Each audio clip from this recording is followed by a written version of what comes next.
અહીંથી આપણે હરિદ્વાર જવું છે, શેમાં જઈએ? હા, શેમાં જઈએ? ઘણા ટ્રેનમાં જાય, પછી ઘણા ફ્લાઇટમાં જાય, ઘણા પોતાની કાર લઈને જાય કે બસમાં જાય, બરાબર? આપણે અહીંયા જંકશન કેટલું આગું છે? કેટલા કિલોમીટર થાય રેલવે?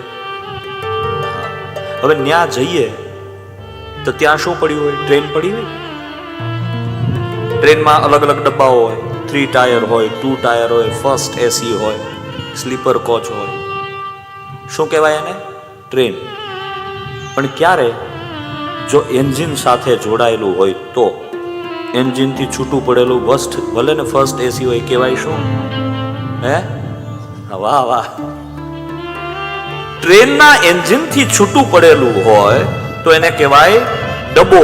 પણ જો એનું એન્જિનની સાથે જોડાઈ જાય તો કહેવાય ટ્રેન. માટે બેસવું હોય તે બેસી જાજો, ગાડી ઉપડી જાય છે.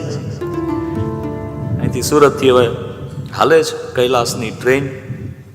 બધાએ બેસી જવાનું છે અને ભગવાનનો આપણે આનંદ લેવાનો છે.